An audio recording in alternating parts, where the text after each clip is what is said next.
I'm almost out of film or memory, but I wanted to videotape the process I'm making charred cloth. As you can see, the that black can right there has got a hole in the top of it, and as you can see, there's a flame on top of it. That's the gases that have been ignited that are pouring out of that hole. And after a while, that will subside, and then finally it'll just, a little bit of smoke will come out. And once it stops smoking, I'll take it off the fire and let it cool naturally with the lid on. If you take the lid off, it'll all burst into flames. Or it won't burst into flames. It will start glowing and consume itself. So, excuse me, I made that mistake once before. You got to let it cool off completely so you can hold it with your hand with the lid tightly on. But I just been out here, and I was out here today. Well, I spent the whole weekend out at our cabin, and I just thought I would film this process. I don't have much memory, but I thought that might be interesting to somebody. So you just use a metal can that's sealed up, that you can put one little small hole in it, because you got to let the gases out. And you can see now it's flaming like a torch. And once that all goes out and it's not smoking anymore, just carefully take it off the fire and let it cool off. And then you've got charred cloth. I cut up 2 pairs of blue jean pant legs. I turned them into shorts, and I cut the pant legs into little rectangles about 2 by 3 or so, and then I just stuffed a bunch of them in there. I've got a whole lot more to go, but this is the second batch I've been cooking. So anyway, I just thought I'd let you see that, and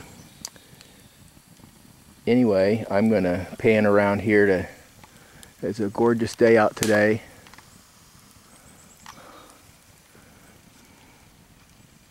It's finally a sunny day. It's been either raining or snowing for the last 2 weeks, and today was the first gorgeous day. This is Sunday, and I just finished the 2 challenges for Hatchet Jack, the bow drill, and the other one was with a fire steel, and both fires you had to time from the time you started till the time it burned through a jute twine that was tied 18 inches above your fire. So that's what I was doing earlier. So that's why I got my fire going. And as you can see, here's the pond. And when I was doing the bow drill, the thing flipped off and landed right in the water. So if you watch that video, you'll see somebody pull it out of the water, wipe the end off, and go ahead and continue and end up making an ember. Anyway, I'll just pan around here so I've got some extra memory.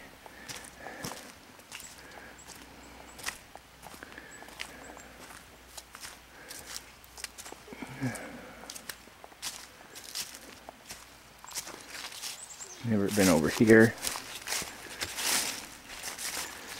I'll go over here. This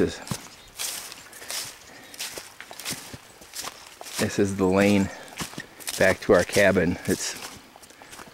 I'll show you how muddy it is. It's hard to navigate with a Hyundai Accent.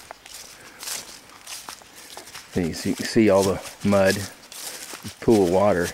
The ground here is all clay, but that is the lane that goes back. It's I don't know, it's probably about a half a mile before you get to the little dirt road. So the lane is all on my property, so it goes back another half mile through the woods and then pops out on this dirt road, and then it's another 2.5 miles or so down the dirt road before you get to the highway.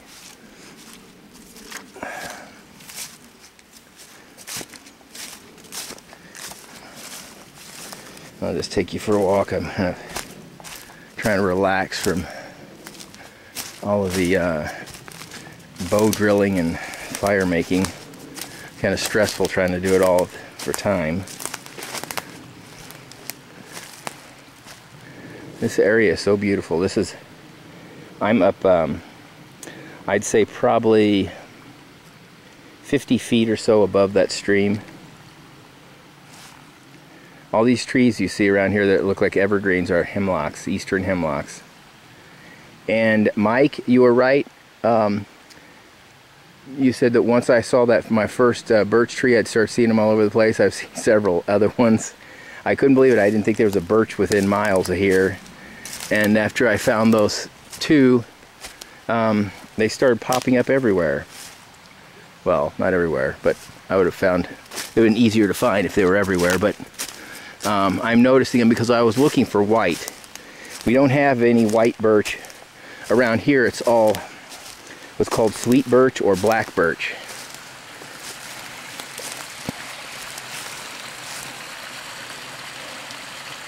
I don't know if you can get a perspective of this. I'm up high. Now I'm probably 75 feet above the stream. There it is down there. And it's pretty much straight down. As you can see from these trees are actually about ready to fall over. Those are hemlocks also.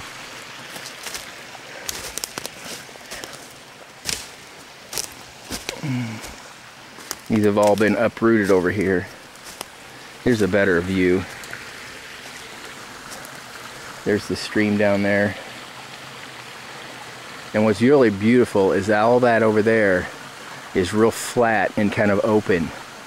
Like you could have like a picnic ground. Over here. You see, it's hard to tell.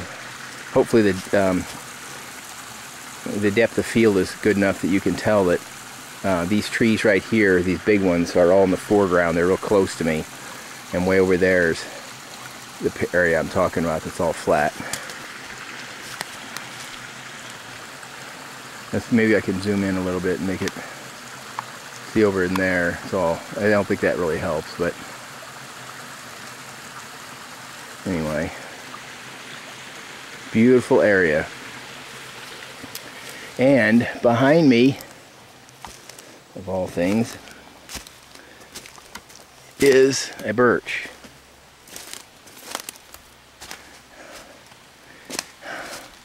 As you can see if I can get back.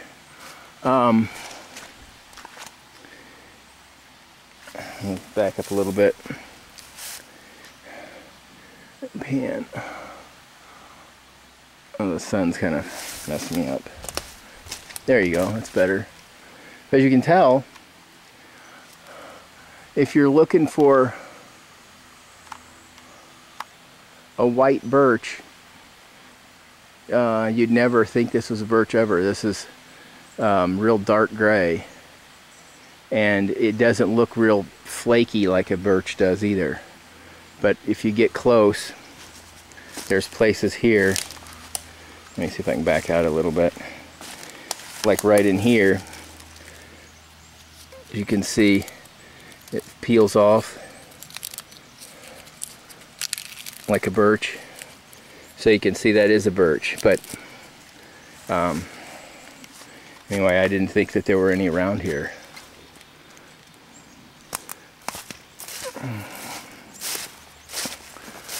There's more of the lane, and it winds around and like an S, bends back and forth. Anyway, I just thought you might enjoy seeing how you make charred cloth. And don't forget, you got to put it in a metal container with one small hole in it. You don't need two. I've seen a lot of people say to put 2 holes in it. What you're looking for is just an opening so that the gases can escape. You don't want to bring gas in, so you just have one escape hole, and then let it smoke, and then finally that little place where the gases will ignite, and then you'll have like a little torch, and then it'll go out. Let's go back over here and see if how mine's coming along. I can see the flame from here.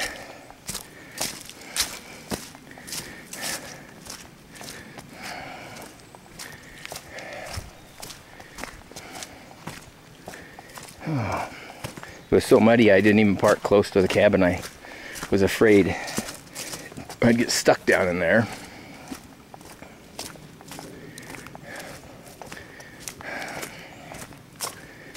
All right. It's still flaming, as you can see. I'll zoom in on it a little bit. There, see it's still smoking. Anyway, you guys have a wonderful rest of the day. God bless.